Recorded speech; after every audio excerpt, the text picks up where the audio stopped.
A very good evening to all of you. I welcome you all to the ICANN initiative, the Hindu and Indian Express analysis. So today we will start with the important topics from the newspaper. The first topic we are going to be discussing is an analysis of the urban governance.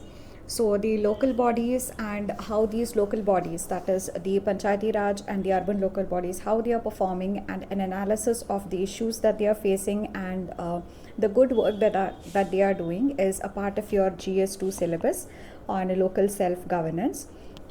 So this news article was about the performance audit that CAG has conducted in cities of Karnataka, and how it found that the urban local government bodies, the ULBs, were rather not empowered in Karnataka, and because of which that was because of a number of reasons. So now let's go through this analysis, and whenever you're writing a question on urban governance and how these urban local bodies are performing, you can quote the recent this example is a recent performance audit conducted by CAG in Karnataka cities and the findings of this performance audit.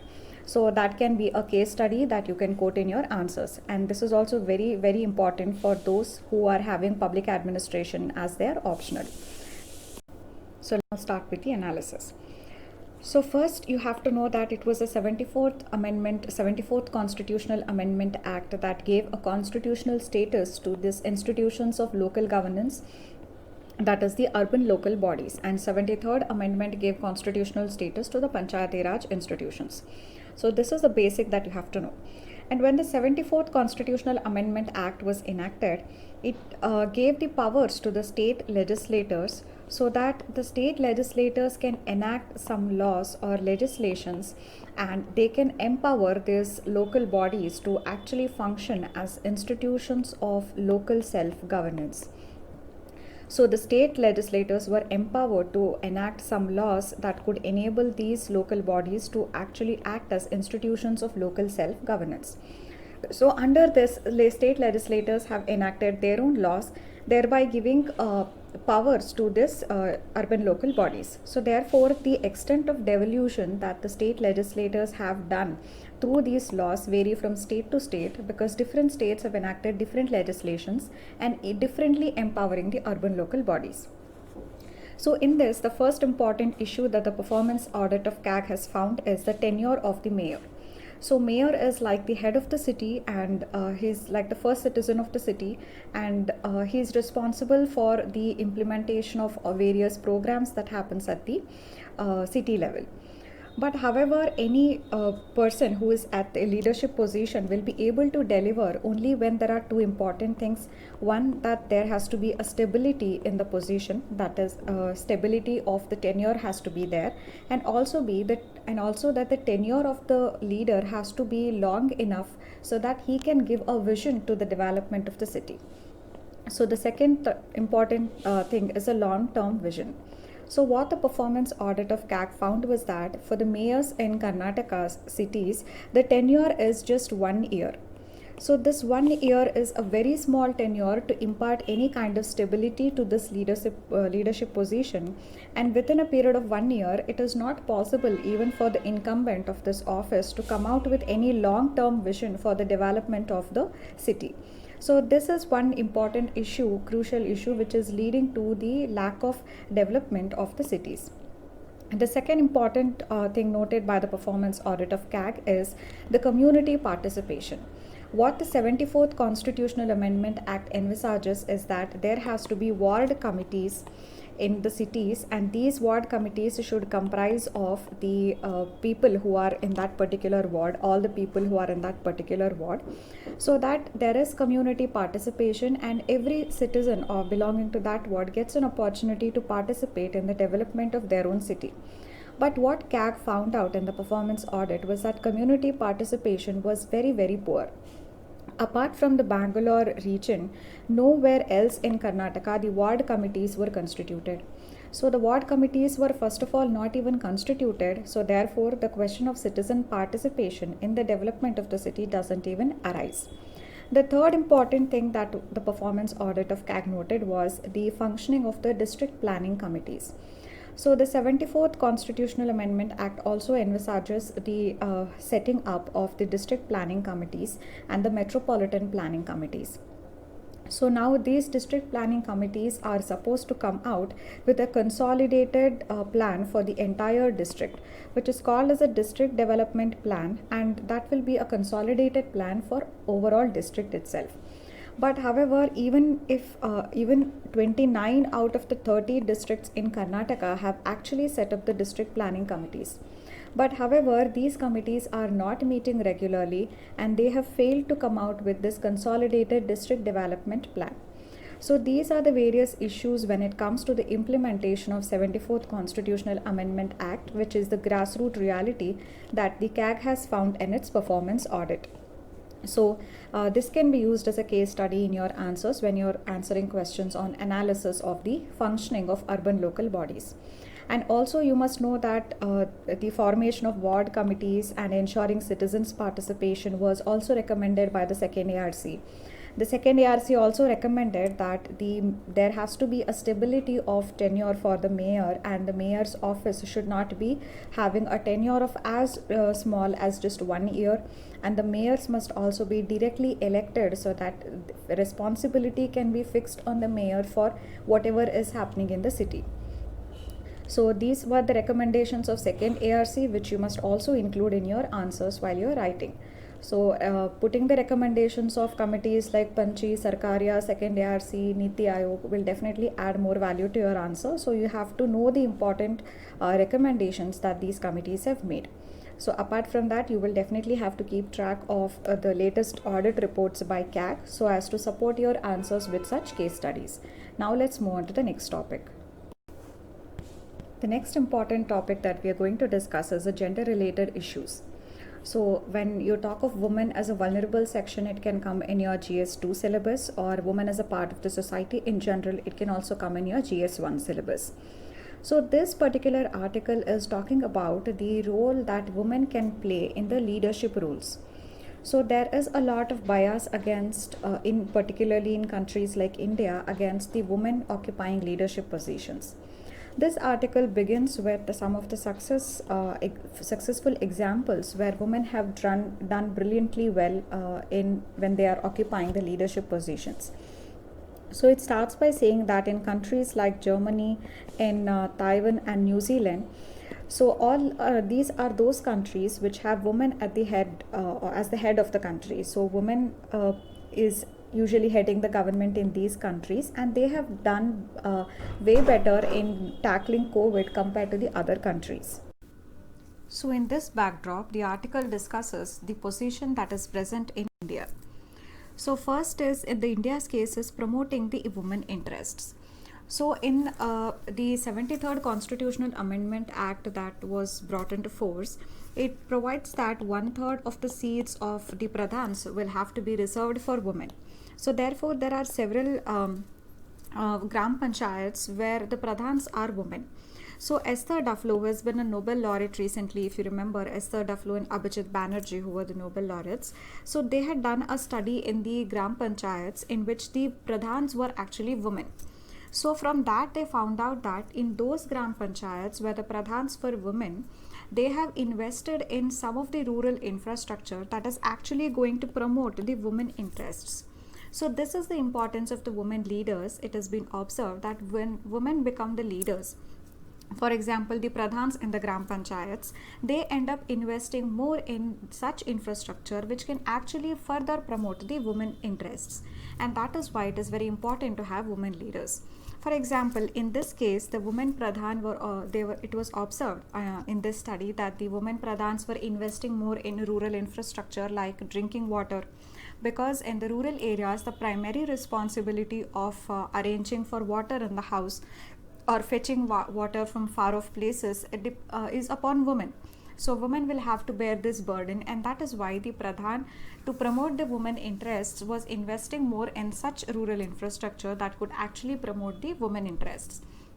So precisely because of this behavior, that it is more important for a country like India to have more women leaders so that the interests of the women are more promoted and furthered. The second observation that this article makes, however, is that in spite of the fact that the women at the leadership positions are going to further push for reforms for women and strengthening and promoting the women interests, but the number of women in India at the leadership positions is abysmally small. So, if we talk of the ministerial strength, just 10% of the total ministers in India are women. So, this shows how poorly women are represented at the leadership positions. Even if we talk of the strength of the women in the lower house, that is the Lok Sabha, they nearly form 14% of the total Lok Sabha. So this puts India at somewhere around in the 140s out of some more than 190 countries in the Inter-Parliamentary Union rankings, where it ranks various countries according to the representation of women in the parliament. So India has just 14% of women representation if we talk about the strength in the Lok Sabha. But contrast to this with Rwanda, which has 60% of its lower house is represented by women. So 60% of the lower house of Rwanda is made up of women. So this shows how much women are being represented in the leadership positions in Rwanda. So this is one more observation that the article makes. The last observation is about the Women Representation Bill. So just how the 73rd and the 74th Constitutional Amendment provided for 1/3 of reservation of women in the positions of pradhans and chairmen. So similarly, the Women Representation Bill was introduced in the Parliament, where 33%, that is 1/3 of the seats in the Parliament, were to be reserved for women. So this bill was introduced way back in 1996 when H.D. Deve Gowda was the Prime Minister of India. After that, the bill has failed, and now it has been 24 years since the bill, more than 25 years since the bill has been introduced, but still, even today, the Women Representation Bill is not passed. So there is no provision for women to be represented at 1/3 percentage in the parliament. So this again, such crucial important bills which would have promoted more number of women to the leadership positions are not even being passed by the parliament. So these were the important issues that this particular article raises on the women representation in India and the women occupying leadership positions in India. So now we move on to the next topic. The next topic we'll be discussing is the NGOs, and in that particularly we'll be discussing about the social stock exchange. So NGOs and civil society organizations, as we know, comes under your GS syllabus 2. So basically on NGOs there were more than 2 articles today. So in one of the articles it spoke about the various limitations or restrictions on the NGOs and how it can create difficulties to the NGOs which are working. So one, we have already seen in the last couple of days how FCRA amendments that the government has recently introduced is going to pose challenges to the working of the NGOs. The second important challenge is what was introduced in the budget 2020-21. The budget says that, usually these NGOs, they run various charitable activities. So they receive huge number of donations, and if these NGOs are registered as charitable trusts, so in which case they will be undertaking some charitable activities, and if they receive any donations, then there will be certain income tax exemptions that will be given to the donors who are donating to these NGOs. So this is what we call as the ATG certificate. So ATG certificate will have to be given so that those NGOs which are getting donations from people, those people can claim income tax exemptions. So this is very beneficial for the NGOs, because if an NGO is a charitable trust, then this is the one of the main ways through which the NGO can get funds from the people. But however, usually what happens is when the NGO will have to be registered with the income tax department so that they enjoy these tax exemptions. But the current way was that once an NGO is registered, then it will not have to again re-register itself with the income tax department, and it can continue to claim the exemptions. But now this budget has made a change in which the NGOs will have to get themselves registered with the income tax department every 5 years that they are the charitable trusts. Only then the exemptions can be availed under ATG. So this is an added burden to the NGOs, because now every 5 years they will have to get themselves registered, which means they will have to face the government and the bureaucracy, and they will have to get into all these hassles, and this can create a lot of difficulties in the working of the NGOs. So this is about another issue that the NGOs are facing in the recent times. The next idea that this article prominently discussed was about a social stock exchange. So basically, a stock exchange means a platform where the companies and their shares are traded, right? But what does a social stock exchange mean? So it means that it is a stock exchange where the NGOs and the civil society organizations are listed and their shares will get traded. So this is the whole concept of a social stock exchange. So which means that there is going to be a stock exchange where the NGOs are listed and the private sector can invest in these NGOs and buy the shares of these NGOs. So which means that the private sector, by investing their money into the NGOs which have been listed on the social stock exchange, can therefore provide funding to these NGOs. And through funding, what usually the next thing that happens is, when some private sector or private entity invests in the NGOs by funding that NGO, then the private sector or the private entity will also come to have a control over the NGO, because it is the private entity which is giving funds to the NGO. So the whole idea of stock exchange is the NGOs being listed on the stock exchange and some private entities being able to give money and then buy the shares of the NGOs. So this is the whole concept of social stock exchange. So recently SEBI had constituted a working group to recommend on this social stock exchange, how it should work, what should be the functions, how it should be constituted, what should be the powers, and so on. So now this working group that SEBI had constituted has given a report. So now let us examine what issues can setting up of a social stock exchange create. So the first issue is imitating the failures.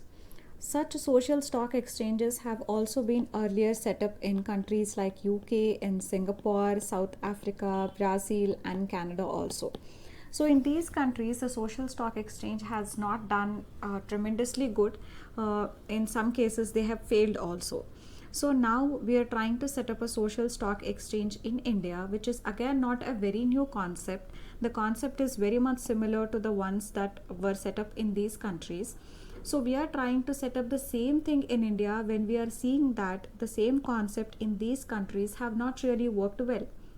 So we are in a way imitating failures that have already happened in these countries, and we don't have strong reasons why we are doing the same. When the same concept has already failed in these countries, then why is it that we are introducing it in India, that too without any change? The second issue is a lack of representation. So this whole concept of social stock exchange, how it should be structured and how it should be functioning, was done by this SEBI working group, which has now recently given the report. This working group comprised of representatives from SEBI, it had representatives from the private sector, it had representatives of the government also. But those entities on whom this whole concept is existing, that is a civil society or the NGOs, they were very poorly represented in this working group. So therefore you can see that the whole concept of the social stock exchange revolves around the civil society, and the civil society was itself poorly represented in this working group. So this is a second issue. The third is that there are chances that through the social stock exchanges, it is a private interests that get promoted. So we know that these NGOs or the civil society organization, they work for various interests at the grassroots. Now they take up various issues, be it poverty or gender issues or the issues faced by the vulnerable sections. So these are the various social issues that the civil society organizations take up. But what happens is, if the private sector invests money and in a particular civil society organization, then by investing money in the civil society organization, the private sector kind of ends up taking over this civil society organization. So private sector, by the fact that it is investing money into the NGO, is going to have control over the agenda of the NGO. So the private interest will have a control over the agenda. So the agenda of the NGOs. So the private interests, the private sector can end up having a control over the agenda of the civil society organizations, which will then completely defeat the purpose of the NGOs and the CSOs. The next important issue is a paradox that you can see here, because on the one hand we have the NGOs, which are those grassroots institutions which will establish that link between the citizens on the one hand and the government on the other hand. So they work towards the welfare of the people. They deal with issues like poverty, discrimination, inequality, etc. But on the other hand, if you look at the private sector, the various companies and firms, so they are those armchair entities who deal with the capital and markets. So if you try to match the two, you see that there is a lot of difference in the very nature of the two. So between the private sector and the NGOs. So now this whole concept is talking about the private sector, which is kind of now entering into the social sector by investing some money in the social sector. So this shows that a paradox that is existing in this setup. The next issue is addressing the symptom itself. So what happens is, there are various problems that India is facing, be it poverty, discrimination, inequality, which are not very simple problems that there is one straight scientific objective solution to it. So these are deep rooted in our society. There are so many prejudices, discrimination, the caste loyalties that are existing. So there are so many things, and the problems are extremely complex and deep rooted, and these problems require a very dynamic engagement across the country itself. But what this aims to do is to introduce the private capital into the NGOs, and thereby giving the private sector control over the agenda of the NGOs. And this way we might not be able to solve these difficult and very complex problems which have multi-dimensional issues associated with them. So therefore we might end up just addressing the symptom itself without actually going to the root cause of the problem. So this is the next issue facing this concept. Next issue is the unequal benefits. So if you look at the setup of the social stock exchange where the NGOs are listed, we can analyze that only those NGOs which are already very big, those who have English speaking and skilled people in them, those who already have a good amount of capital, they are the ones who are going to be listed on the social stock exchange, and they are the ones who are going to receive the benefits of the private sector investment. So these big NGOs with already English speaking skilled professional, these are the kind of NGOs which are going to get the capital from the private sector on the social stock exchange. But a mass of the NGOs which are the small NGOs, and 99% of the NGOs in India are the small ones, they will be deprived of this benefits, and they will not be getting any money from the private sector which they could have otherwise used for carrying out their developmental works. So therefore this unequal benefits will be there, that only the established and big NGOs will end up reaping the benefits, and the poorer and the smaller NGOs will not be a part of this benefits.